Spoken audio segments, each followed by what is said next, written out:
À une dizaine de jours du début de la conférence sociale, syndicats, partis d'extrême gauche et manifestants ont voulu marquer le pas. Pour eux, cette conférence sociale n'a pour but que de trouver une contrepartie au pacte de responsabilité du gouvernement. Et nous pensons qu'aucune contrepartie n'est possible, puisque ce dont il s'agit, c'est une fois encore d'économiser de l'argent sur le dos des salariés et du monde du travail, pour permettre à ce que, soi-disant, les entreprises puissent être compétitives. Sauf qu'on le sait, de nombreuses entreprises font des bénéfices. Le coût du capital est exorbitant aujourd'hui en France et on demande encore aux salariés de se serrer la ceinture. C'est important, dans le contexte national, européen, international, de dénoncer les politiques d'austérité.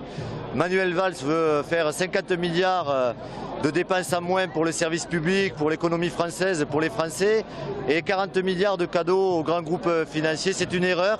Certains parlementaires socialistes évoquent 200 000 emplois industriels en moins dans les 5 ans. Je pense que c'est un mauvais coup porté au pays. Ce matin, les intermittents du spectacle ont tenu à être présents dans le cortège. Ils ont appris que la nouvelle convention d'assurance chômage allait bien entrer en vigueur le 1er juillet. Au-delà de leur cas particulier, ils tiennent à se battre contre ce texte et contre toute forme de précarité. La réforme de l'assurance chômage et les 2 milliards d'économies font partie du pacte de responsabilité des 50 milliards.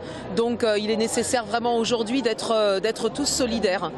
Voilà, contre cette précarité rampante et le fait qu'on nous fasse payer une crise et c'est pas à nous de la payer, quoi. Nous, on dénonce bien l'ensemble de l'accord qui est catastrophique pour l'annexe 4, pour les intérimaires, pour les intermittents hors spectacle et audiovisuel et pour l'ensemble des chômeurs. Voilà, les droits rechargeables, ce n'est pas une avancée sociale, c'est bien le contraire. Le 7 juillet, les syndicats organiseront une contre-conférence sociale devant la préfecture, place Saint-Étienne. Ils espèrent voir grandir le mouvement de contestation.